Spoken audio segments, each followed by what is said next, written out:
baik, kembali di Prime Time News. Saya ingin kembali ke Mas Singgi. Mas Singgi, tadi kan di awal sudah sedikit melunak lah, paling tidak seperti awal-awal dulu waktu declare dukung Ahok, mengusung Ahok, kemudian mungkin ditanya, saya bantu nanya dulu kenapa sih pertama agak sedikit tinggi gitu Mas Singgi. Ini yang saya tanyakan juga kenapa saya bantu nanya boleh ya, biar agak seru dikit gitu. Iya, sebenarnya kan Pak Ahok ini kan figur yang diimpikan warga Jakarta gitu kan. Jadi kita pikir juga kalau misalnya dipaksakan Andeka Independen dengan RUU yang baru ini kan pasti ada bahasa-bahasa terjegal atau bagaimana dengan kesulitan yang rigid sekali prosesnya gitu. Kami dari awal teman Ahok sebenarnya bukan juga kami keras kepala dengan misalnya tidak membuka dengan partai politik seperti itu kan. Balik lagi bahwa kami ini kan memang kendaraan alternatif. Kalau memang misalnya tidak ada KTP sampai 1 juta, saya rasa juga 3 partai yang akan bergabung juga belum tentu mau merapat dengan kita gitu kan.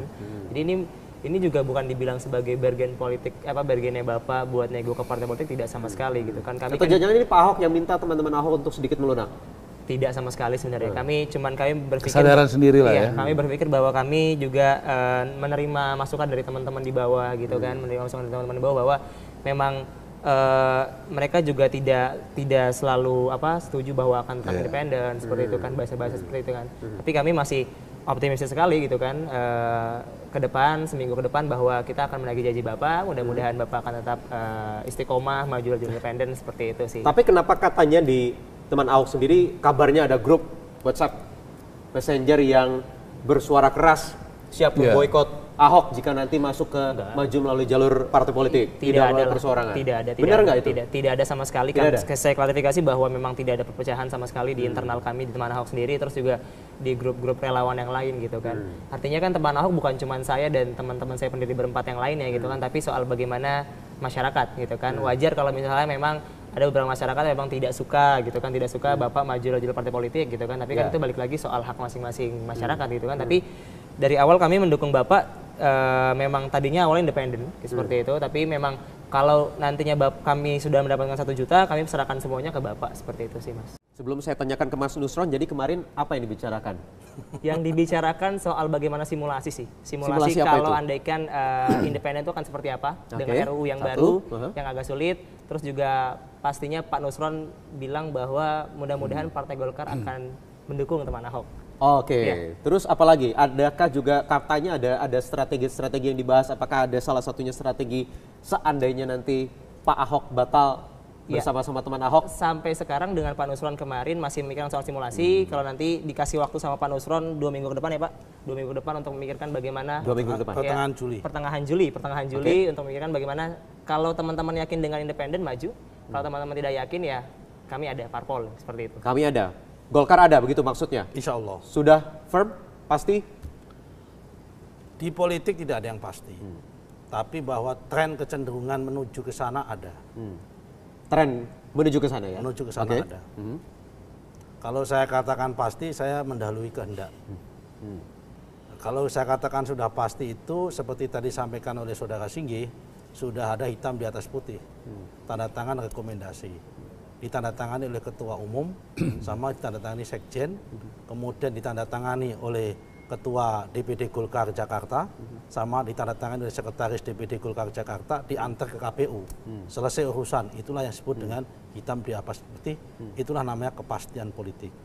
Tapi bahwa ada pembicaraan yang menguat di internal partai politik kita, di Golkar, dalam rapat-rapat internalnya, kita mengarah menuju ke sana itu sangat kuat sekali. Memang politik itu ada ideologi ya, Pancasila ideologi kita, ada agenda, ada kinerja, ada track record. Tapi ada konstelasi, ada kondisi. Kalau Ahok dengan figur yang kuat, figur itu penting sekali dalam pilkada, dalam pilpres, figur sangat penting. Tetapi juga dukungan politik, mesin politik itu juga penting.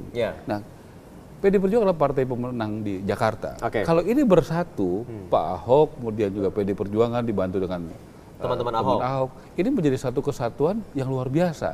Jadi teman-teman Ahok relawan bukan anti parpol, parpol juga bukan anti relawan karena dulu juga sudah bersama-sama relawan PD Perjuangan di 2012 dan 2014. Ini kalau terjadi, hampir pasti udah nggak ada kontestasi lagi, nggak ada secara politik itu udah nggak ada lagi pertarungan politik lagi.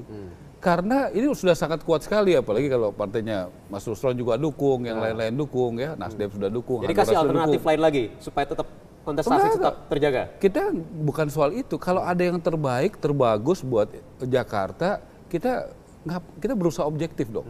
Ya kan? Ngapain mengada-ngada? Kalau beda asal beda, saya rasa bukan zamannya juga di Jakarta. Kalau jadi tidak ada kontestasi seandainya nanti begitu. Saya yakin ada kontestasi, tetapi nggak akan sengit, nggak akan seperti tahun 2012 misalnya seperti itu.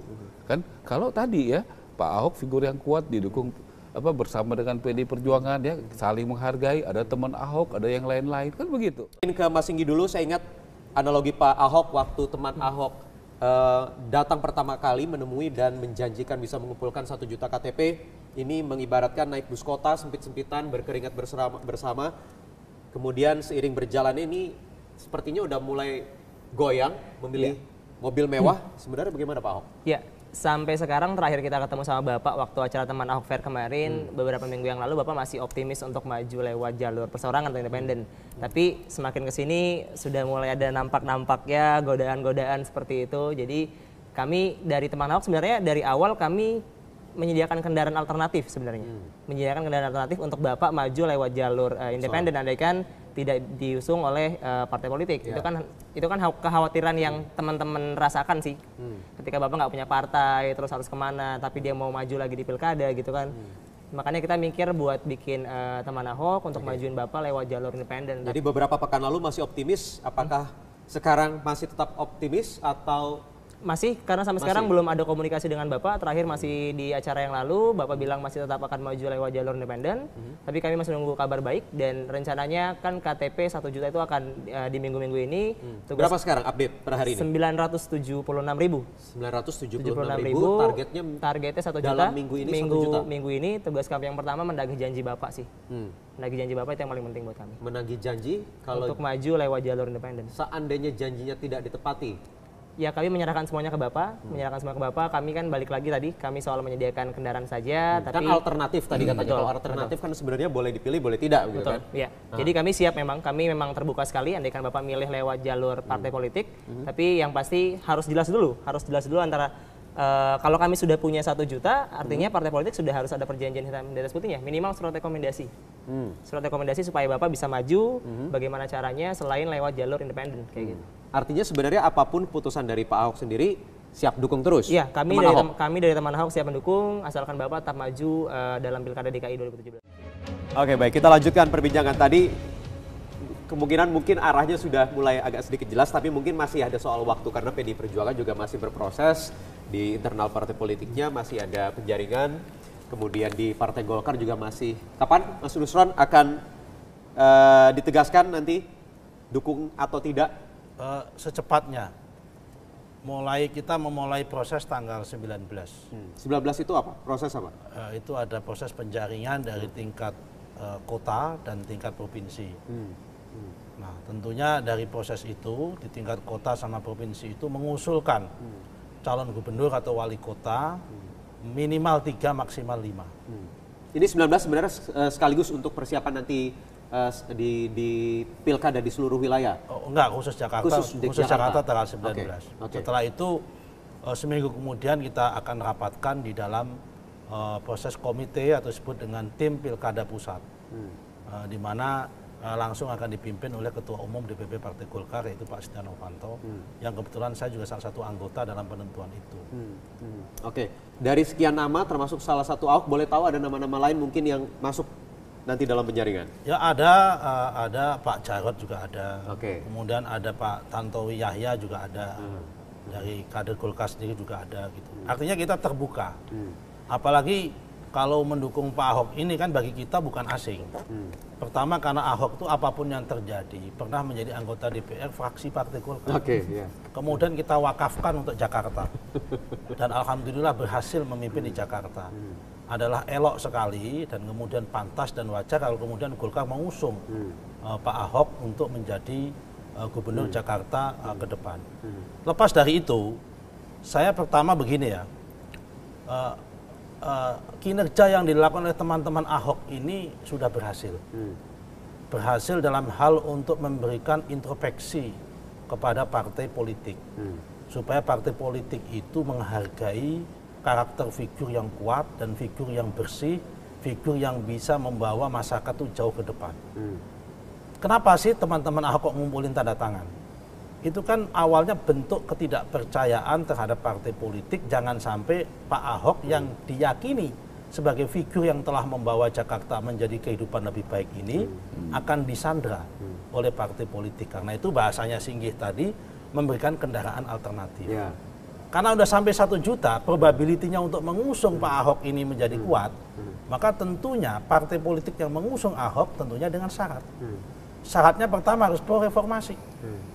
Pro-reformasi birokrasi, tidak menekan-nekan atau punya agenda-agenda terselubung yang mengganggu kinerja Pak Ahok ke depan. Oke, jadi bukan karena sudah terkumpul 1 juta, kemudian probability untuk menangnya kemudian tinggi, kemudian Partai Golkar masuk? Oh enggak. Golkar selalu menangkap bahwa suara Golkar itu suara rakyat.